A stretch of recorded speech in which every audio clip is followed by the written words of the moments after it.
Scrooge awoke in his bedroom. There was no doubt about that. But it and his own adjoining sitting room, into which he shuffled in his slippers, attracted by a great light there, had undergone a surprising transformation. The walls and ceiling were so hung with living green that it looked a perfect grove.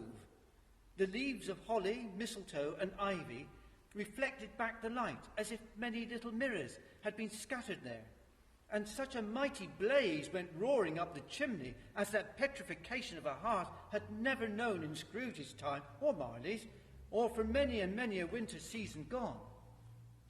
Heaped upon the floor to form a kind of throne were turkeys, geese, game, brawn, great joints of meat, sucking pigs, long wreaths of sausages, mince pies, plum puddings, barrels of oysters, red-hot chestnuts, cherry-cheeked apples, juicy oranges, luscious pears, immense 12 cakes, and great bowls of punch.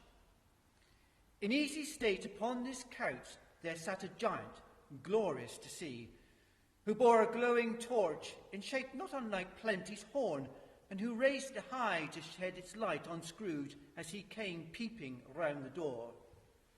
Come in, and know me better, man. I am the ghost of Christmas present. Look upon me. You have never seen the like of me before. And never? Have never walked forth with the younger members of my family, meaning, for I am very young, my elder brother is born in these late years, pursued the phantom. I don't think I have. I'm afraid I have not. Have you had many brothers, Spirit? More than 1,800. Oh, a tremendous family to provide for. Spirit, conduct me where you will. I went forth last night on compulsion, and I learnt a lesson which is working now. Tonight, if you ought to teach me, let me profit by it. Touch my robe. Scrooge did as he was told and held it fast. The room and its contents all vanished instantly, and they stood in the city streets again upon a snowy Christmas morning. Scrooge and the ghost passed on, invisible, straight to Scrooge's clerk's, and on the threshold of the door the spirit smiled and stopped to bless Bob Cratchit's dwelling with the sprinklings of his torch. Think of that. Bob had 15 bob a week himself. He pocketed on Saturday but 15 copies of his Christian name. And yet the ghost of Christmas present blessed his 4-roomed house.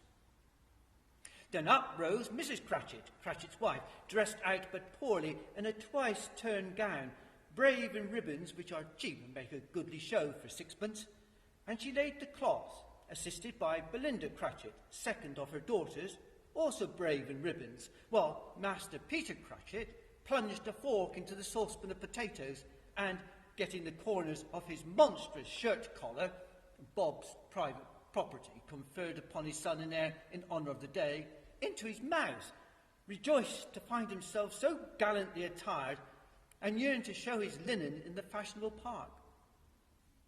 And now 2 smaller Cratchits, boy and girl, came tearing in, screaming that outside the baker's they had smelt the goose and known it for their own, and basking in luxurious thoughts of sage and onion, these young Cratchits danced about the table and exalted Master Peter Cratchit to the skies, while he, not proud, although his collars nearly choked him, blew the fire until the slow potatoes, bubbling up, knocked loudly at the saucepan lid to be let out and peeled.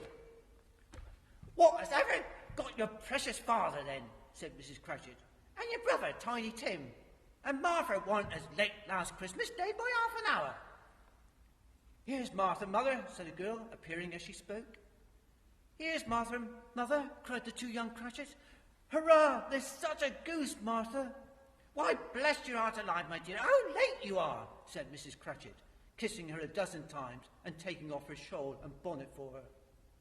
We'd a deal of work to finish up last night, replied the girl, and had to clear away this morning, mother. Well, never mind, so long as you are come, said Mrs. Cratchit. Sit you down before the fire, my dear, and have a warm. Lord bless you. No, there's father coming, cried the 2 young Cratchits, who were everywhere at once. Hide, Martha, hide. So Martha hid herself, and in came little Bob, the father, with at least 3 feet of comforter, exclusive of the fringe, hanging down before him, and his threadbare clothes darned up and brushed to look seasonable, and Tiny Tim upon his shoulder. Alas, for Tiny Tim, he bore a little crutch, and had his limbs supported by an iron frame. "Why, where's our Martha?" cried Bob Cratchit, looking round. "Not coming," said Mrs. Cratchit. "Not coming," said Bob, with a sudden declension in his high spirits, for he had been Tim's blood horse all the way from church, and had come home rampant. "Not coming upon Christmas Day?"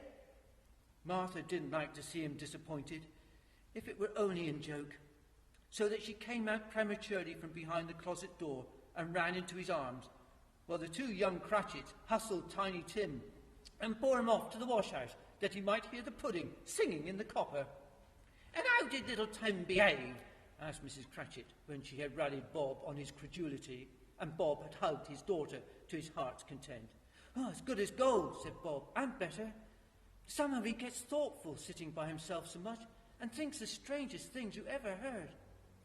He told me coming home that he hoped the people saw him in the church because he was a cripple, and it might be pleasant to them to remember upon Christmas Day who made lame beggars walk and blind men see." Bob's voice was tremulous when he told them this, and trembled more when he said that Tiny Tim was growing strong and hearty. His active little crutch was heard upon the floor, and back came Tiny Tim before another word was spoken, escorted by his brother and sister to his stool beside the fire. And while Bob, turning up his cuffs, as if, poor fellow, they were capable of being made more shabby, compounded some hot mixture in a jug with gin and lemons, and stirred it round and round and put it on the hob to simmer. Master Peter and the two ubiquitous young Cratchits went to fetch the goose, which they soon returned in high procession. Mrs. Cratchit made the gravy, ready beforehand in a little saucepan, hissing hot. Master Peter mashed the potatoes with incredible vigour. Miss Belinda sweetened up the applesauce. Martha dusted the hot plates.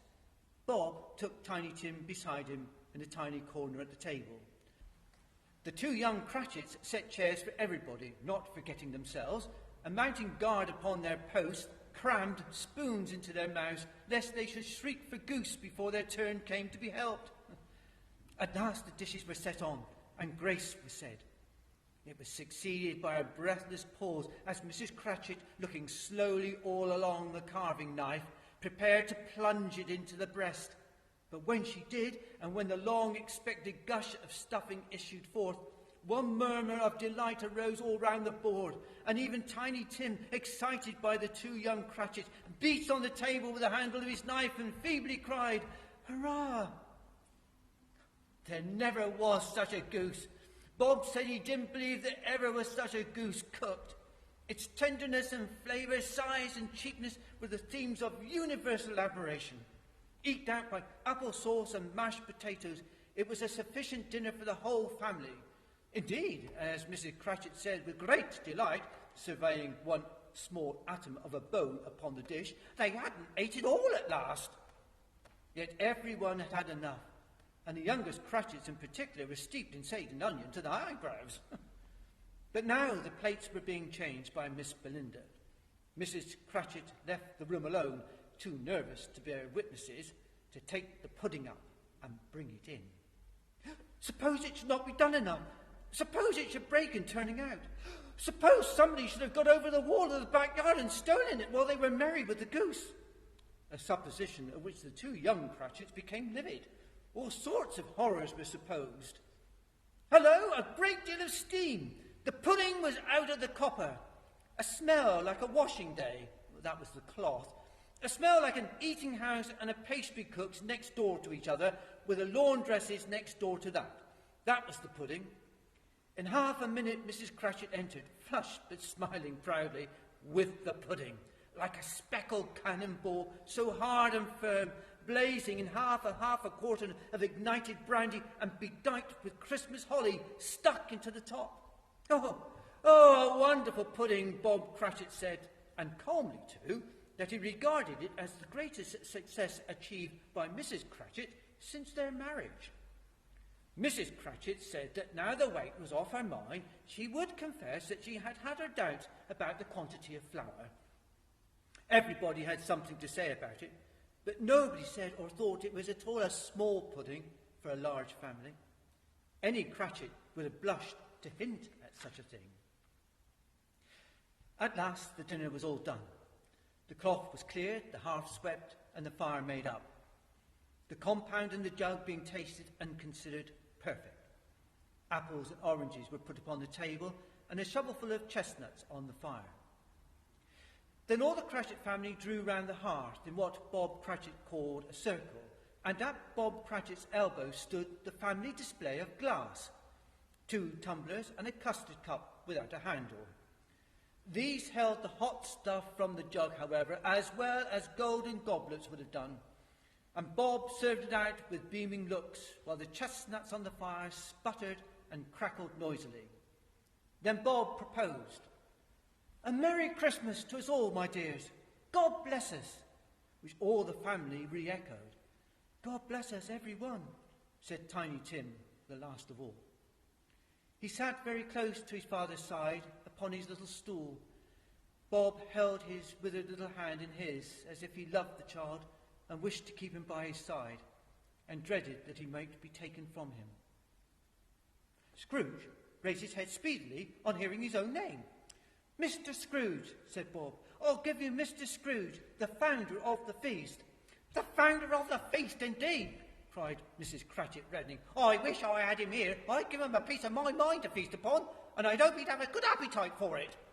"My dear," said Bob, "the children, Christmas Day." "Oh, it should be Christmas Day, I am sure," said she, "on which one drinks the health of such an odious, stingy, hard, unfeeling man as Mr. Scrooge. You know he is, Robert. Nobody knows it better than you do, poor fellow." "My dear," was Bob's mad answer, "Christmas Day." "I'll drink his health for your sake and the day's," said Mrs. Cratchit, "not for his. Long life to him. A Merry Christmas and a Happy New Year. He'll be very merry and very happy, I have no doubt." The children drank the toast after her. It was the first of their proceedings which had no heartiness in it. Tiny Tim drank it last of all, but he didn't care twopence for it. Scrooge was the ogre of the family. The mention of his name cast a dark shadow on the party, which was not dispelled for a full 5 minutes. After it had passed away, they were 10 times merrier than before from the mere relief of Scrooge the Baleful being done with. Bob Cratchit told them how he had a situation in his eye for Master Peter, which would bring in, if obtained, full 5 and 6pence weekly. The 2 young Cratchits laughed tremendously at the idea of Peter's being a man of business, and Peter himself looked thoughtfully at the fire from between his collars, as if he were deliberating what particular investments he should favour when he came into the receipt of that bewildering income. Martha, who was a poor apprentice at a milliner's shop, then told them what kind of work she had to do, and how many hours she had to work, at a stretch, and how she meant to lie abed tomorrow morning for a good long rest. Tomorrow being a holiday, she passed at home. Also, how she had seen a countess and a lord some days before, and how the lord was much about as tall as Peter, at which Peter pulled up his collar so high that you couldn't have seen his head if you had been there. All this time the chestnuts and the jug went round and round, and by they had a song about a lost child travelling in the snow from Tiny Tim, who had a plaintive little voice and sang it very well indeed. There was nothing of high mark in this. They were not a handsome family. They were not well dressed. Their shoes were far from being waterproof. Their clothes were scanty. And Peter might have known, and very likely did, the inside of a pawnbroker's. But they were happy, grateful, pleased with one another, and contented with the time. And when they faded and looked happier yet in the bright sprinklings of the Spirit's torch at parting, Scrooge had his eye upon them, and especially on Tiny Tim, until the last. It was a great surprise to Scrooge, as this scene vanished, to hear a hearty laugh. It was a much greater surprise to Scrooge to recognise it as his own nephew's, and to find himself in a bright, dry, gleaming room, with the Spirit standing smiling by his side and looking at that same nephew. It is fair, even-handed, noble adjustment of things that while there is infection in disease and sorrow, there is nothing in the world so irresistibly contagious as laughter and good humour. When Scrooge's nephew laughed, Scrooge's niece, by marriage, laughed as heartily as he, and their assembled friends, being not a bit behindhand, laughed out lustily.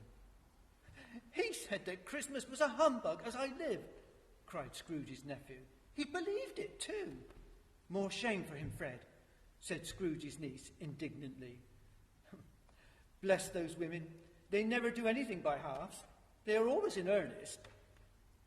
She was very pretty, exceedingly pretty, with a dimpled, surprised-looking capital face, a ripe little mouth that seemed made to be kissed, and no doubt it was, all kinds of good little dots about her chin that melted into one another when she laughed, and the sunniest pair of eyes you ever saw in any little creature's head. Altogether, she's what you would have called provoking, but satisfactory too. Oh, perfectly satisfactory. "He's a comical old fellow," said Scrooge's nephew. "That's the truth. Not so pleasant as he might be. However, his offences carry their own punishment, and I have nothing to say against him. Who suffers by his ill whims? Himself, always. Here he takes it into his head to dislike us, and he won't come and dine with us. What's the consequence? He don't lose much of a dinner." "Indeed, I think he loses a very good dinner," interrupted Scrooge's niece. Everybody else said the same, and they must be allowed to have been competent judges, because they had just had dinner, and, with the dessert upon the table, were clustered round the fire by lamplight. "Well, I'm very glad to hear it," said Scrooge's nephew, "because I haven't any great faith in these young housekeepers. What do you say, Topper?" Topper clearly had his eye on one of Scrooge's niece's sisters, for he answered that a bachelor was a wretched outcast who had no right to express an opinion on the subject, whereat Scrooge's niece's sister, the plump one with the lace tucker, not the one with the roses, blushed. After tea they had some music, for they were a musical family and knew what they were about when they sung a glee or catch, I can assure you, especially Topper, who could growl away in the bass like a good one and never swell the large veins in his forehead or get red in the face over it. But they didn't devote the whole evening to music. After a while they played at forfeits, for it's good to be children sometimes, and never better than at Christmas when its mighty founder was a child himself.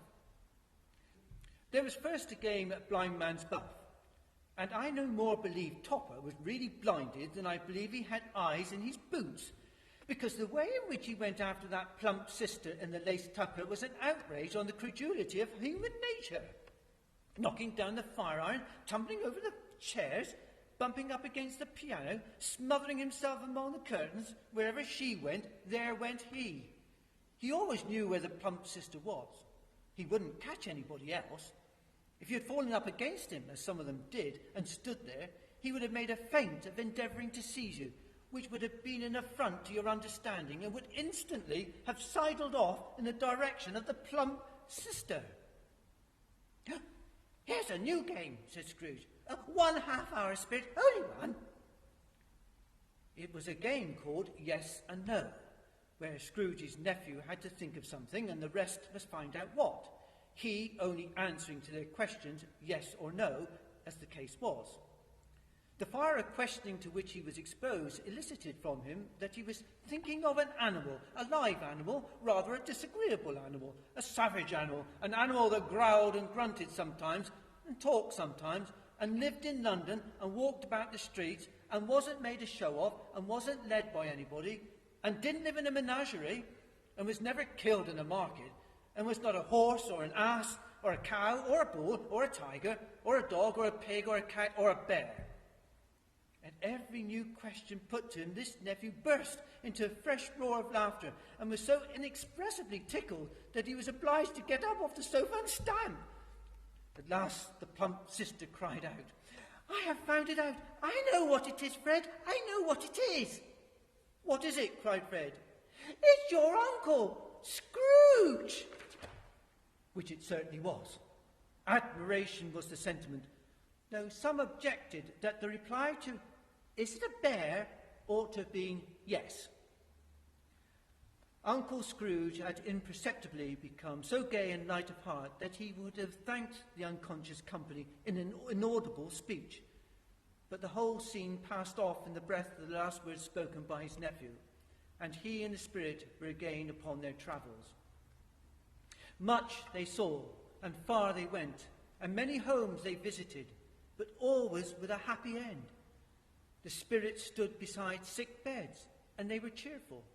On foreign lands, and they were close at home. By struggling men, and they were patient in their greater hope. By poverty, and it was rich. In almshouse, hospital, and jail, in misery's every refuge, where vain man in his little brief authority had not made fast the door and barred the spirit out, he left his blessing and taught Scrooge his precepts. Suddenly, as they stood together in an open place, the bell struck 12. Scrooge looked about him for the ghost and saw it no more.